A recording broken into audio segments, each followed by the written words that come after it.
Halo, selamat malam teman-teman administrasi. Saya akan mempraktekkan bagaimana caranya membuat mail merge ya. Saya memiliki dua file dan sebelumnya kita pernah men-share ya kedua file ini, yaitu file Excel dan file Microsoft Word ya. Microsoft Excel itu sebagai sumber data atau list datanya, dan Microsoft Word adalah template surat yang akan kita kirimkan.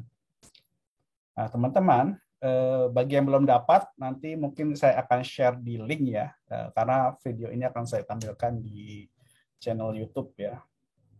Tapi sebelumnya kita coba periksa dulu apa sih isinya. Ya. Oke, ini filenya. Satu lagi.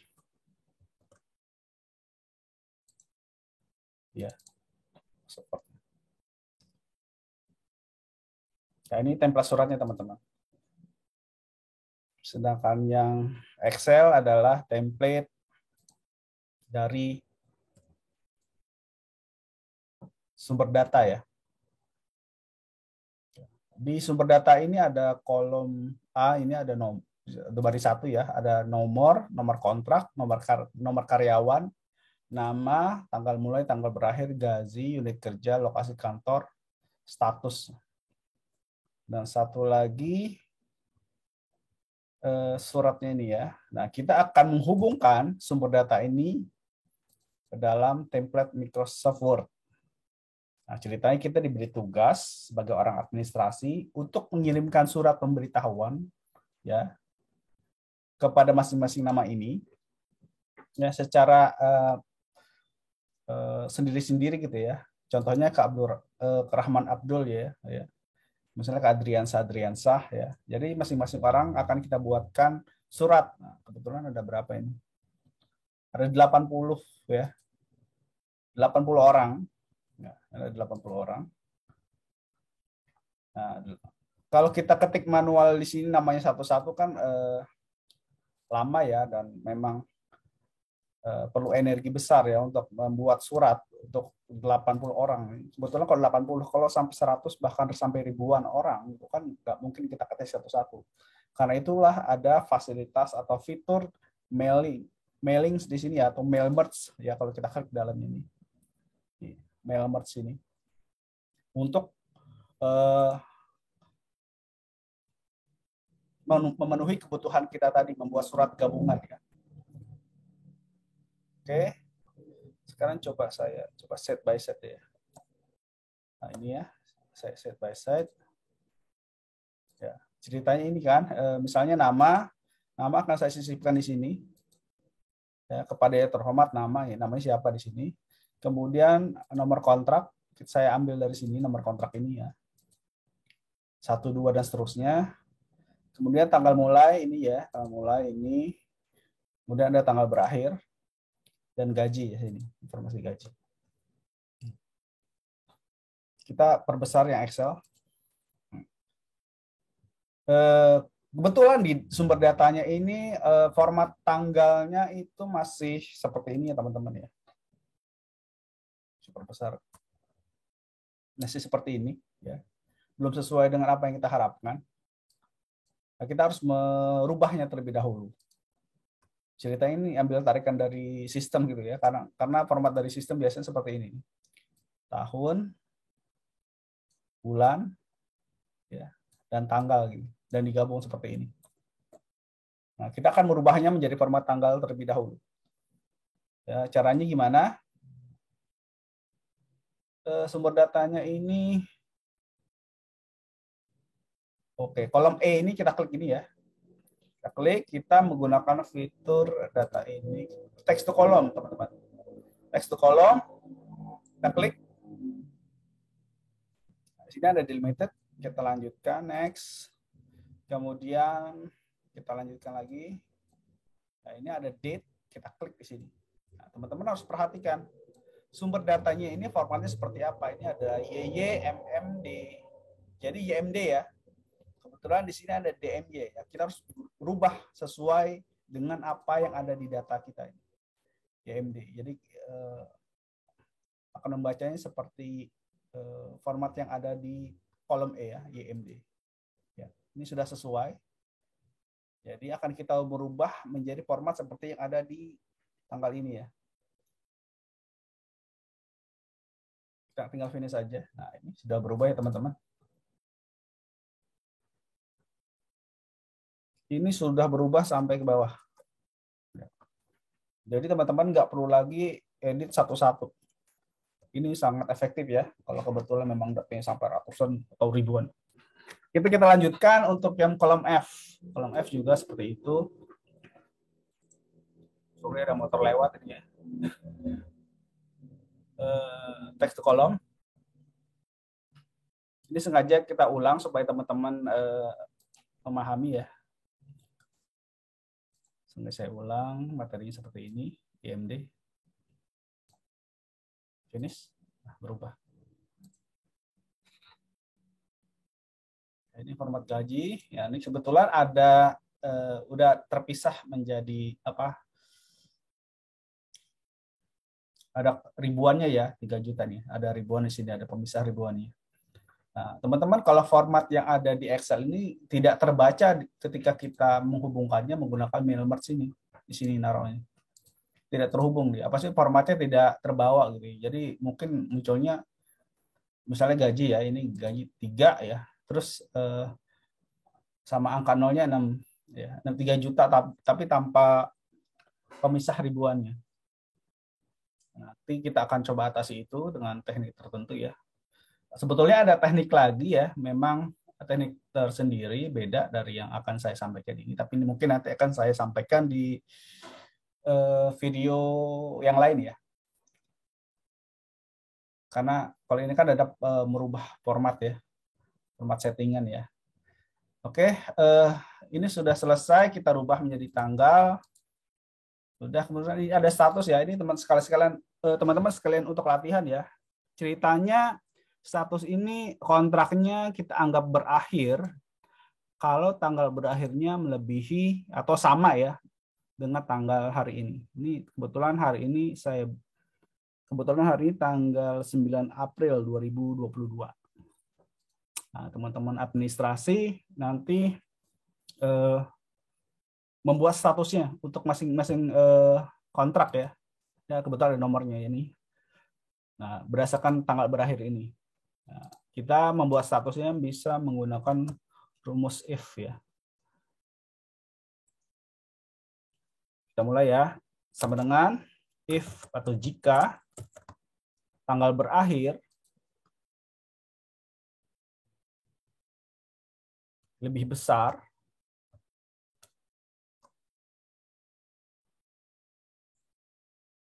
dari hari ini ya. Hari ini apa ya? Today ya.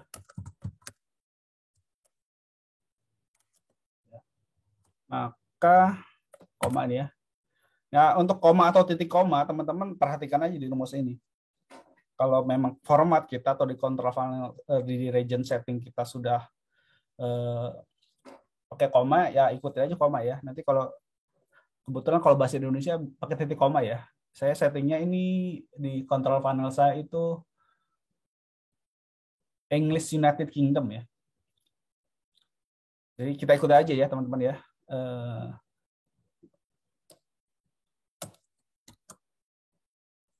Jika tanggal berakhir lebih besar dari hari ini,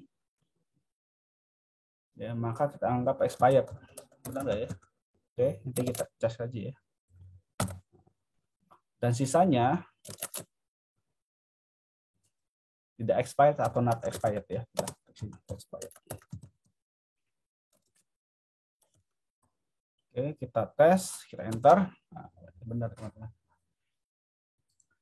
Nah, untuk mengeceknya kita coba ganti aja nih. Kita ganti tahunnya ya, misalnya 2022 ini tahunnya kita ganti di bulan Mei ya, 30 Mei. Ini kebalik berarti rumusnya, sorry ya. Lebih kecil harusnya ya. Kita ganti ya. Saya baru ngeh nih. Oke, berarti perhatikan nih teman-teman ya. Bacanya gini. Jika hari ini lebih kecil ya, lebih kecil daripada hari ini, maka kita anggap expired. Ya. Kalau lebih besar, berarti sisanya lebih besar dianggap not expired. Ya. Sebetulnya tinggal ditukar aja, bisa juga teman-teman di sini ya. Kalau nggak mau dirubah tadi, kalau di sini berarti not expired atau expired di sini ya. Oke, kalau sudah kita klik, double klik aja sampai ke bawah, kita cek ya sudah. Misalnya hari ini kita ganti hari ini ya, cek tanggal 9 bulan 4 2022 itu masuknya apa dia? Not expired, padahal kita inginnya expired nih teman-teman. Berarti ya harus ada modifikasi formula lagi ya. Kita klik di sini dari atas ya. Ini lebih kecil atau sama dengan ya, sama dengan kita kasih di sini supaya yang tanggal 9 April itu menjadi expired. Nah, ini yang tadinya expired ya. Karena kita sudah memberikan sama dengan. Jadi jika tanggal berakhir lebih kecil atau sama dengan hari ini ya, dianggap expired. Nah, selebihnya tidak expired. Atau lebih besar berarti ya. Oke. Ini sudah selesai teman-teman, kita isi Excel-nya. Sudah bisa simpan. Terus kita tinggal hubungkan saja nih dengan template Microsoft Word-nya. Ini bisa kita tutup ya. Tutup. Nah, sekarang bagaimana cara membuat mail merge-nya. Oke. Kebetulan langsung ya, kebetulan listnya udah ada, jadi kita nggak perlu pakai step by step ya. Kan ada step by step ini. Kebetulan listnya sudah ada, jadi kita bisa langsung hubungkan saja dengan listnya. Ya, use existing udah ada ya berarti ya. Existing list, saya naruhnya tadi di ini ya, di mail merge ini ya. Ada 2 file ini. Saya tinggal hubungkan aja. Open. Oke. Nanti ini ada show all ya. Nah, ini beda lagi teknik yang saya ceritakan tadi teman-teman nih. Ya, nanti kita bahas di yang apa sih video yang berbeda ya. Kita oke sini. Nah, ini ada sheet datanya. Kita klik. Nah, ini sudah terhubung. Ini dengan aktif ini ya. Ini sudah aktif, tadi nggak ada. Ini kepada yang terhormat kita isi nama di sini. Nama tadi ya, nama. Kemudian nomor kontrak. Tanggal mulai, diisi tanggal mulai. Kemudian tanggal berakhir. Nah, ini gajinya. Kita isi gaji, kolom gaji ya sini. Nah, teman-teman bisa lihat hasilnya langsung di sini. Review result. Nah, ini sudah terisi ya. 2, 3, dan seterusnya sampai 80 record ya. Nah, hanya saja ini formatnya belum sesuai dengan apa yang kita inginkan nih teman-teman. Kita pengennya kan ini bisa ketuker ya, ini tanggal 12 Januari atau Desember tanggal 1 2019. Nah, supaya nggak ada apa sih kesalahan informasi ya kita berubah aja menjadi versi yang lebih panjang ya tanggalnya. Caranya seperti apa? Atau ini ya, kalau kita ingin merubah teksnya formatnya menjadi huruf besar di setiap kata ini ya. Ini ada settingan juga teman-teman. Kita bahas dari atas dulu ya. Kita bisa klik sini atau bisa di sini langsung ya. Klik sini. Klik sini, kemudian klik kanan. Abu-abunya sampai muncul ya, teman-teman ya. Saya ulang. Klik di sini abu-abu ini yang highlight abu-abu. Klik kanan. Kita edit field-nya. Nah, muncul seperti ini. Uppercase atau lowercase. Atau huruf depannya aja yang besar ya. Menjadi huruf kecil, lower itu kecil ya. Nanti teman-teman silakan dicoba satu-satu. Kalau saya kebetulan inginnya title case, coba apa yang terjadi ya. Nah ini berubah ya teman-teman. Kita bisa bold juga. Oke. Kemudian tanggal ini ya. Kita kembali ke mail merge-nya. Ini sudah kita klik, sudah jadi ke highlight abu-abu atau gray. Kita klik kanan ada edit field. Ya. Field code-nya kita klik ya. Nah, kita ganti di sini teman-teman. Nah, kebetulan, saya nggak hafal ya, dan saya sudah siapkan nih sini formatnya di sini. Nah, untuk format tanggal kita rubahnya seperti ini nih, tambahannya ya. Nanti teman-teman saya berikan juga format tanggal ini ke dalam deskripsi ya.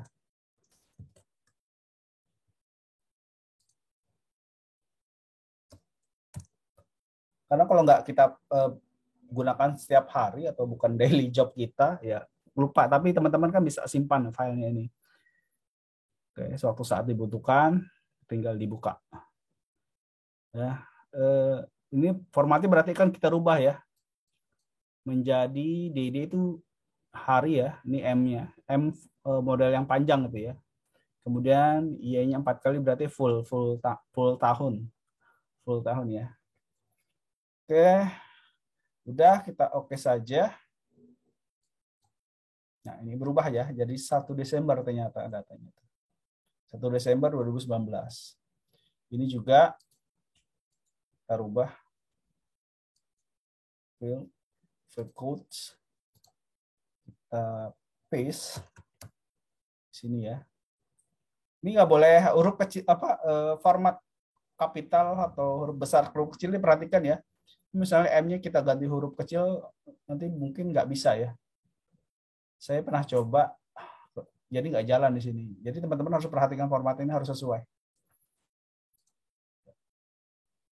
Untuk sekarang number ya, format number, kita klik jadi gray atau abu-abu highlightnya, kemudian kita klik kanan field, edit field, tinggal kita tambahkan aja di sini. Ya, ini pecahan ribuannya ya, kita petanda pemisah ribuannya. Jadi ada garis miring kebalik atau backslash kalau nggak salah ya. Ada quote, kemudian ya hashtag, koma. Nah, ini juga perhatikan nih teman-teman, bisa koma atau titik. Ya. Kebetulan saya pakai English ya. Jadi pakai koma dia. Atau nanti kita perhatikan ya perubahan yang terjadi. Jadi teman-teman kalau pakai formatnya pakai region settingnya Indonesia, tinggal ganti titik aja. Ini akan saya copy dan saya tambahkan di sini ya. Ini ada spasinya 1 ya teman-teman ya. Ini oke, nah ini berubah. Sudah berubah. Nah, untuk penambahan rupiah ya, bisa aja kita ketik di sini ya. Misalkan seperti itu, saya coba besar sedikit. Nah, oke, seperti ini teman-teman. Inilah yang kita butuhkan. Oke, nah ini jadi teman-teman ya. Ini sudah selesai teman-teman nih. Tinggal kalau kita punya tanda tangan digital, silahkan disematkan di sini ya. Oke, selanjutnya mungkin bagaimana cara mencetaknya nih. Ngeprintnya ya. Printnya ada beberapa pilihan ya. Kita bisa langsung print berdasarkan lembar per lembar ini ya. Halaman 1 kita print, halaman 2 kita print, tapi kan ini proses banyak ya. Kalau sampai ribuan kan repot. Atau kita bisa jadikan 1, ya, ini kan hanya 1 tampilnya, tapi kita pengennya menjadi, misalnya ini ada 80, jadi 80 halaman gitu. Caranya kita klik di finish ini, kita merge ini, print ya. Kita print, kemudian all, ya ini all itu berarti seluruh data, ada 80 itu akan kita print. Atau kita pilih current record ya, berarti yang tampil di layar aja kita print, atau halaman tertentu ya. Kalau kita punya kebutuhan halaman tertentu saja yang ingin kita print, ya bisa aja. Tapi pada kasus ini saya akan print semua aja ya. Oke. Nah, kita bisa langsung ke print, ke mesin printer gitu ya. Langsung ke cetak. Atau karena kita nggak ngecetak ke kertas, kita jadikan PDF aja ya. Ya, ini sebagai alternatif. Oke. Nah, kita diminta menyimpan file PDF-nya ada di mana? Ya. Di sini saya beri nama mail merge ya. Mail merge versi PDF-nya. PDF. Sorry. Oke. Show. Oke.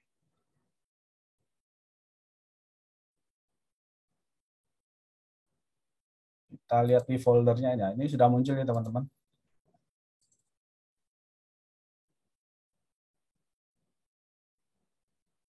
Nah, ini.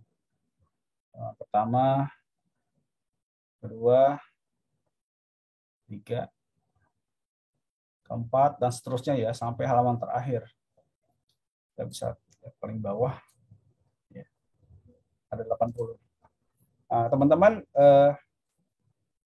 demikian ya caranya untuk membuat mail merge ya. Kalau seperti ini kan bisa teman-teman print sekaligus di 80 halaman. Nah, tapi kebutuhannya bisa juga nggak di print ya. Sekarang kan era digital gitu ya. Bisa saja kita kirimkan per orangnya satu persatu gitu. Ya. Tapi sepanjang kita memiliki alamat email, ya, alamat email di tabel kolomnya ini. Nanti mungkin akan dibuatkan materi terpisah ya, materi terpisah atau video terpisah. Saya coba buka, saya baca read only ya. Ini saya geser dulu ya. Nah, misalnya kita punya alamat email di sini ya. Saya tambahkan kolom email. Email. Di sini alamat emailnya kita tahu nih. Semua ada data alamat emailnya, itu baru bisa kita kirimkan. Contoh aja teman-teman ya. Saya tutup kembali ya. Nanti akan kita bahas atau kita buatkan materi video yang terpisah. Oke, setelah itu kalau kita ingin mengirimkan ya ada ini send email nih. Send email message. Nah, ini to-nya ya alamat email tadi nih. Kalau kita buat ya tadi. Kebetulan ini sebagai contoh enggak. Ini bisa dilakukan hanya saja membutuhkan waktu yang sangat lama. Dari fitur bawaannya ini ya. Karena prosesnya kita bisa mail formatnya atau format emailnya itu berupa attachment. Jadi file Word-nya ini atau file PDF-nya akan kita lampirkan ke dalam email sebagai lampiran. Itu jadi prosesnya mungkin di print satu menjadi PDF, terus dihubungkan ke Outlook, baru dikirimkan gitu. Itu perlu waktu sangat lama. Sedangkan menurut saya itu kurang efektif ya. Dari fitur yang ini kurang memadai ya. Karena bukan memadai ya, waktunya memerlukan sangat lama ya. Sebetulnya ada fitur-fitur tambahan untuk kebutuhan mail merge ini yang untuk khusus yang email ini. Nah, itu berbayar tapi toolsnya bisa dilampirkan di sini add-on-nya ya. Fitur tambahan yang bisa kita instalkan di sini itu berbayar. Saya pernah coba itu bagus sekali ya. Hanya saja berbayar gitu. Itu kelemahannya fitur kelemahannya menurut saya Microsoft ya. Di sini nih lama nih. Sebetulnya bisa digantikan kalau ada kebutuhan email seperti itu kita bisa menggunakan aplikasi yang lain ya, menggunakan Google ya, dengan autocrat-nya itu bagus sekali. Dan itu juga mungkin nanti akan dibuatkan video terpisah untuk menjawab kebutuhan kalau kita ingin mengirimkan email ke masing-masing nama tadi ya.